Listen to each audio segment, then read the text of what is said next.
Hi, so before I start the video, I'd like to apologize for the bad video quality. I'm recording on my iPhone 5 and it's raining outside, so the natural lighting isn't so great either. So today I'm doing a review on the Strathmore Vision watercolor pad.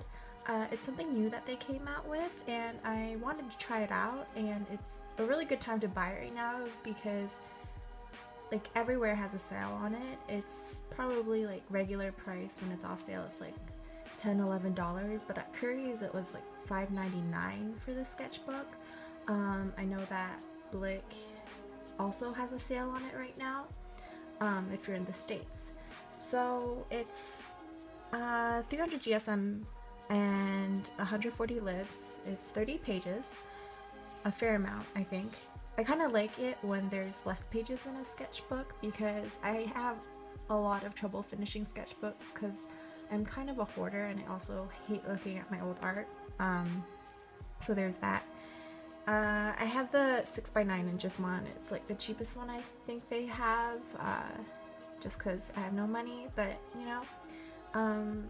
So I recently got into gouache and stuff like that, so I wanted a good paper for that. Also, I really like watercolor, but my paper keeps like buckling on me, I think the term is, so I really wanted to try a 300 GSM, which is when I was like, I saw this and I was like, oh my gosh, 300 GSM, I'm gonna get it. So here, I just want to show you guys a few pages out of my sketchbook just to show how the medium looks on this paper.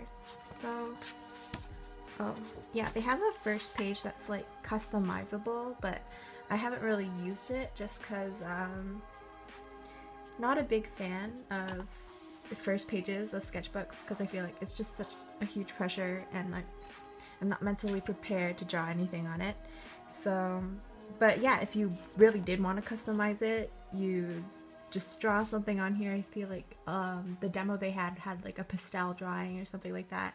But you have to rip out this first page, and I'm not sure how to go about that because I'm scared I'm gonna rip the whole book apart. So I apologize for like the quality of these drawings because this is my second or third picture in gouache. So yeah, but Game of Thrones was coming out and I had to draw my bae anyways.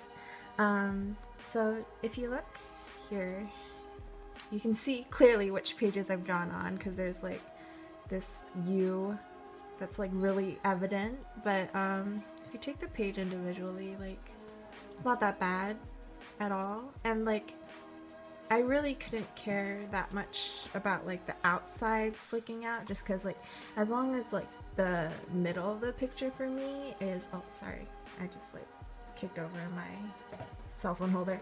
As long as like the middle picture is not like groovy or anything, I feel like it's fine to draw on. Yeah, it doesn't really bother me at all. So here's my second picture. This is also in gouache. Did it in with a tape border, some more studies in gouache. And here's the watercolor stuff. So for watercolor, I like using inks first. I use the Micron ones, like here. Just, I don't know why I brought up. Did I just bring out 205s? Anyways, yeah, so I like using those and then coloring on top, but for this one what I did was I did pencil first and then watercolor on top, and you can see again with the paper, I don't know if you can see, but it's just the same effect, you know. It's just that this part is curling, and that's just because I don't have it like taped down or like use clips or something like that. I bet if you use that it would just stay down and you'd have like a jolly old time. But to be honest, I never noticed that it was curving until like after a piece is finished. So next, this is a pen and then watercolor. So as you can tell, I suck at taping, by the way. Like I taped this and like I failed. But also I had to tape this part because it's falling apart, and I'm pretty sure this isn't meant for a lot of wear. So if you wanted to paint on like the two sides together because like it's here, right? I think you could because the paper is like durable enough. It's just not a very good idea because I feel like you'd have to like flatten this and like this will probably fall out, so I don't know. So I just noticed that several of my pages are falling out, especially like my Jon Snow page, and I just taped that together as well because I didn't want like a bunch of little pieces. I wanted a full sketchbook just to see how everything was going. And you can see that I did a lot of layering on this, and like the paper, like the texture isn't bad at all. Like this part, I'm gonna bring it closer to the camera. Like, I don't know if it'll focus or not. There we go. See? I do a lot of like water here, and you can see like there's like the tiniest bit of tear on the paper, but like other than that, like I suck at coloring in the lines too. But anyways, there's like a lot of water. I used a lot of water in these, and like this I layered like yellow and like black 2 times, and there's like nothing wrong. Sorry. I feel like this is a better picture to demonstrate it because I think I used more washes on this, especially like here, and everything is pretty good. So I just have a picture here, and I'll show you guys how the paper looks when you're inking and when you watercolor. So I just wanted to show you how pen looks if you're doing line art on this paper before you do any watercolor. So here I go. I'm using the Strathmore 005.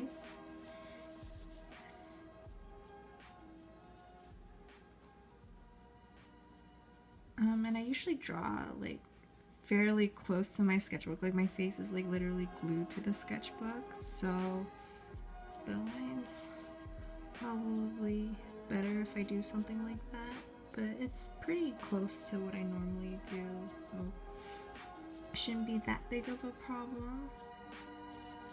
But you can tell like the lines are pretty like smooth, like the texture isn't like overbearing or anything, like it's really good. And I haven't used like really good watercolor paper, so like I basically don't know what I'm talking about really.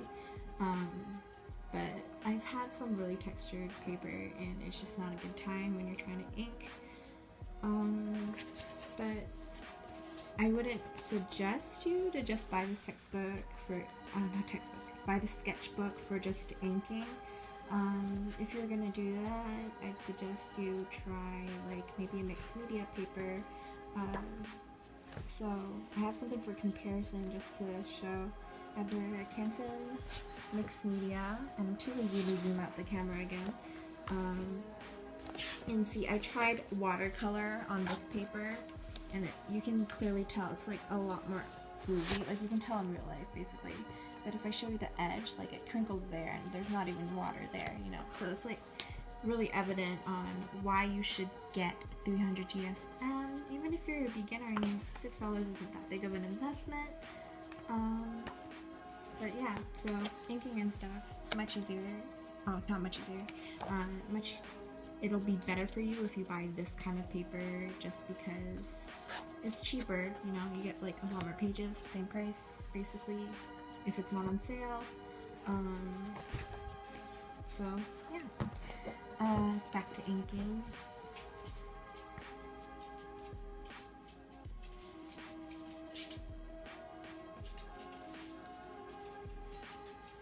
I have to turn the page. Oh,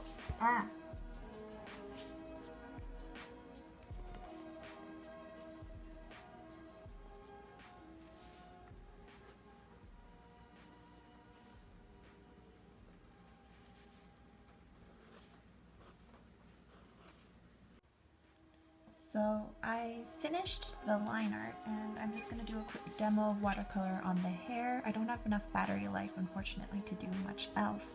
I'm using the Sakura Koi watercolor set. I have the 18 pan. I had to do a bit of math there. Yes. The paintbrush I'm currently using is one from Curry's. It's their basic one. I just ran out of memory, and so as you can see, the paint has dried, which isn't that great for me because I'm trying to do a big wash. But you can see that the paper actually, it gives me a bit of leeway when it comes to blending and such. So even though I fucked up real bad there, I can still, like, it still looks kind of smooth, which is nice, given that's what watercolor is supposed to kind of do. It's supposed to, like, you're supposed to be able to have a bit of leeway once it dries, I think, or like it's wet enough for a period of time so that you can fix your mistakes, and that's what's happening here. I'm gonna add some, I'm gonna try to blend out this color and the toilet paper roll by my side to help me, and I usually just dip my paintbrush into the toilet paper a bit, so whenever I try to do a gradient, it works for me, but sometimes it picks up some of the pigment you had on before, and then it doesn't look that good. But okay, so base layer done. Typically I do the hair later, but I didn't have enough time to do the skin because that's too big of a wash, so yes. And then I wait for that to dry and rinse and repeat. I do some shading, etc. I hope this helps. This is my first review on a watercolor pad, or on literally anything, but I really thought it'd be good to share because it's really cheap right now to buy, and I haven't seen any other reviews really on it. The only demo I really saw was by Strathmore, so yeah. I'd highly recommend the Sketchbook, especially if you're starting out. It's really cheap right now, and honestly, like, even though it's only 30 pages, that lasts me quite a bit, especially because I'm not a professional artist. Yeah, get it while you can, while it's still on discount. I'll try to put a link in the description bar below for the links, and thank you very much. I hope this helped. Bye!